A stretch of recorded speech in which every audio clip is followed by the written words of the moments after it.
The mighty Tarn River flows close to the city walls of the town of Albi, which is situated in the Occitane region of southern France. It was because of the access that the river provided for both trade and commerce that allowed the city to prosper and grow rich in the first place.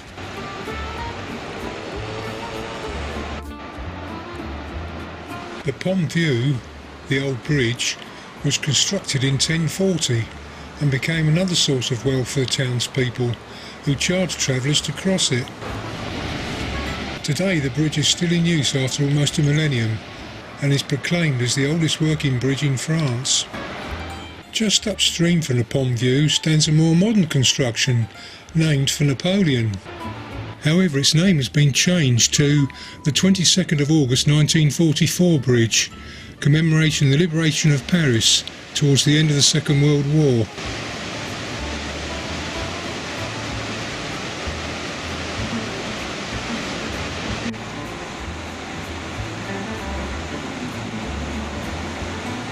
Dominating the town's skyline is the 13th century Sainte-Cécile Cathedral, which was added to UNESCO's list of World Heritage Sites in 2010.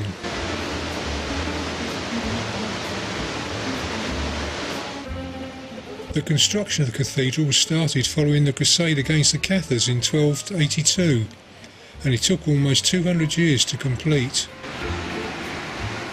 As suitable building stone could not be found locally, the structure was built almost entirely from locally fired red brick, and is thought to be the largest brick-built building in the world.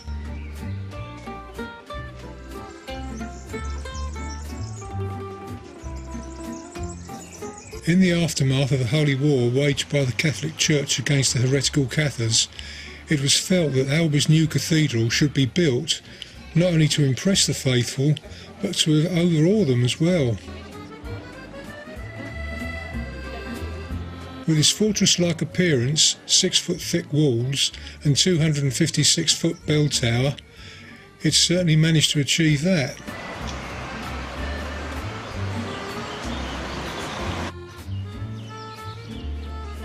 The main entrance to the cathedral lies on the south side, through an elaborate porch built in 1410. The Gothic decoration above the south door dates from the 16th century.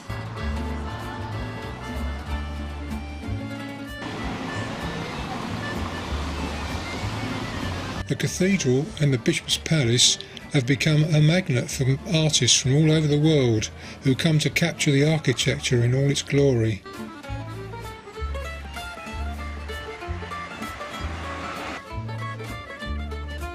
The palace's main courtyard, flanked by 2 towers, is also the entrance to the museum dedicated to Albi's most famous son, artist Toulouse-Lautrec.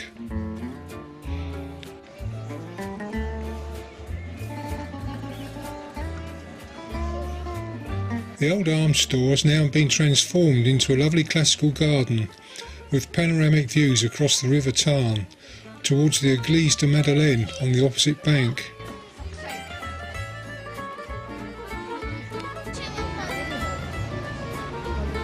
On the opposite side of the Place Sainte-Cécile, the narrow streets have several half-timbered red brick houses, which form part of the city episcopate.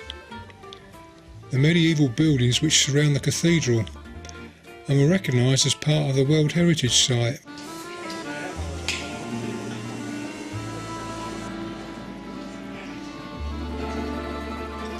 After all that sightseeing, it was time for some R&R in some of the many cafes and restaurants that can be found on the Place de Vegan. The next day we were up early with the intentions of exploring some of the surrounding countryside. Lying just 50 kilometres to the west of Albi is the Aveyron River, which has carved a deep wooded gorge through the soft limestone, and at its mouth lies the medieval city of Bruniquel. On leaving the coach, our route was to take us upwards and onwards towards the church.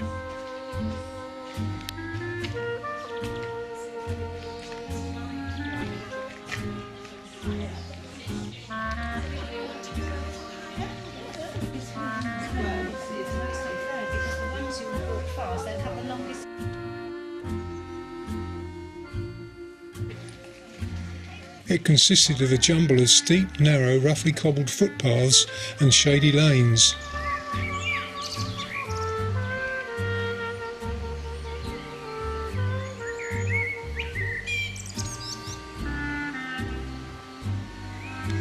Everywhere there is a mixture of garden plants and wild flowers. It is a place where time seems to have passed it by and left it in a gentler age, where the motor car and the computer were yet to be invented.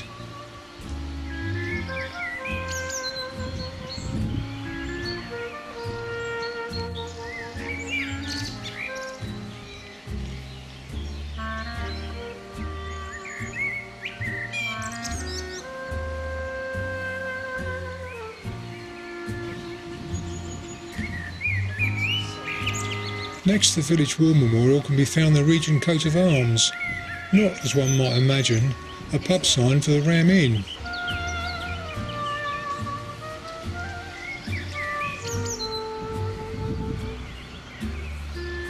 The two large castles at the top of the village stand side by side and offer excellent views of the gorge below. Reminds me a little bit of being to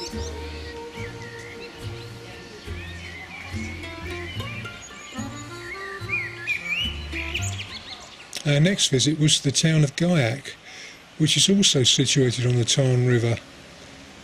However, what we didn't expect to see on our arrival was someone crossing the river in such an unusual and precarious fashion.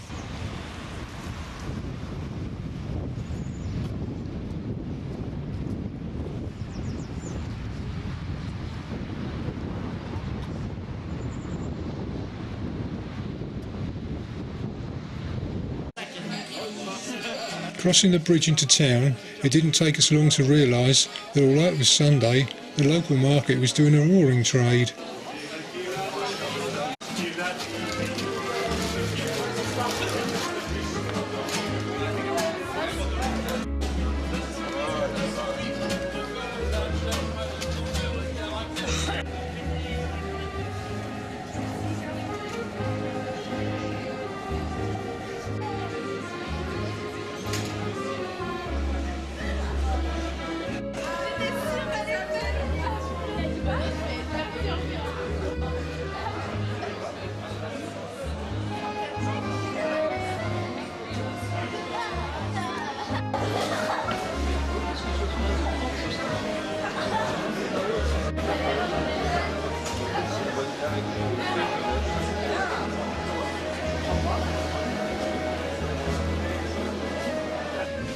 There's never any doubt about the quality of the produce here. Anything less than the best just wouldn't get sold.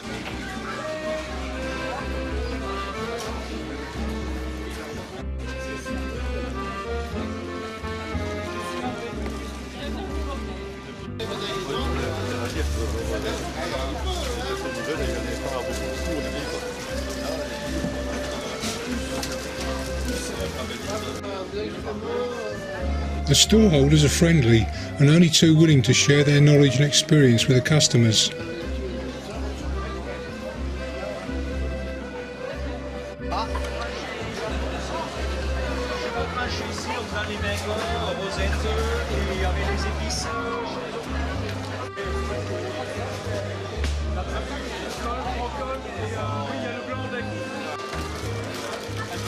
These are mostly dried cubed pork, salami type sausages, and are called saucissons.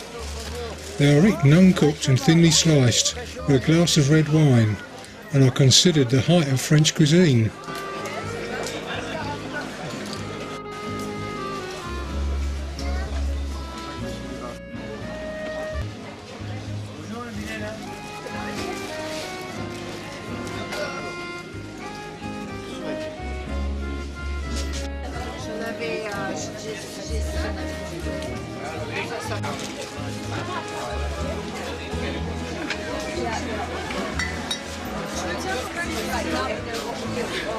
It was the monks of the Abbey of Saint Michel who gained permission from the Bishop of Albi to start producing wine back in the 10th century. The vineyards flourished under the care of the monks, and once again it was the River Tarn that enabled them to transport the wine to Bordeaux, and from there on to England. Nowadays the English come direct to Gaillac to sample their wines.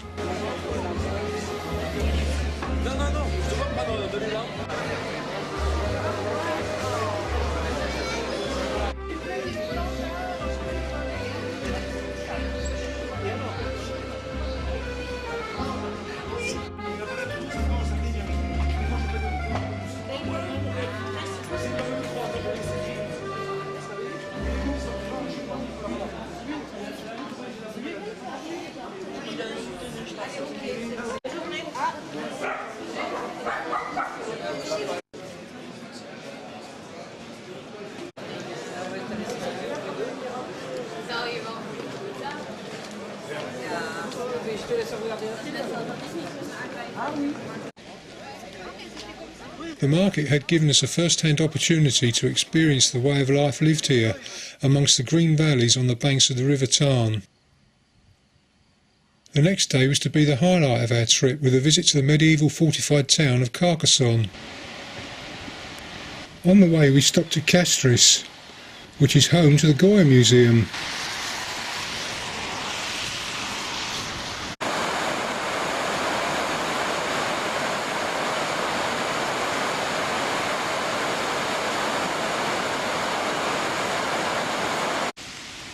Unfortunately, the museum was closed, so it was the lovely French gardens that made the stop worthwhile.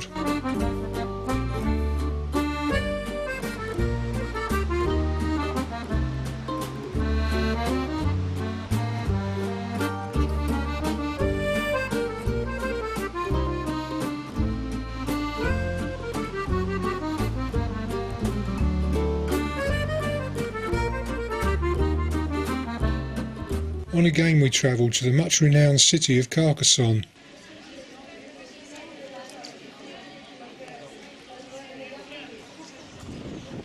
With its many towers and defensive walls, it looks just like a child's fantasy castle.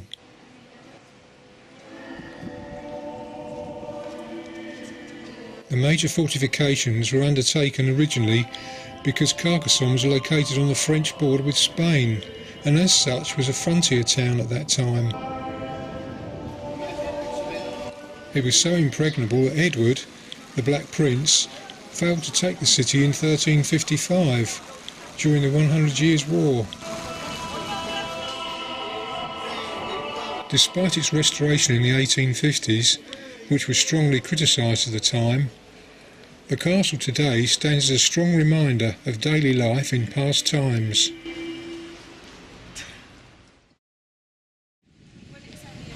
It was now our last day, and we were to pay a visit to Narjac, which is heralded as one of the most beautiful villages in France. With its views of the 13th century chateau overseeing the village, it's not hard to see why.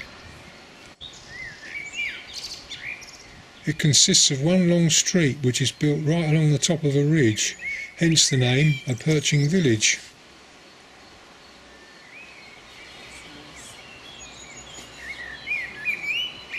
At the lower end of the village stands a Catholic church built in the Gothic style.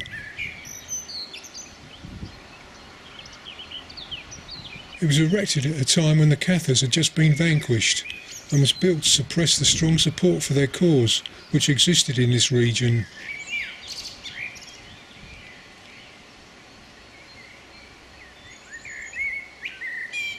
The little village swells to twice its population in the summer months, when all those who have second homes here come to appreciate the peace and tranquility of the area.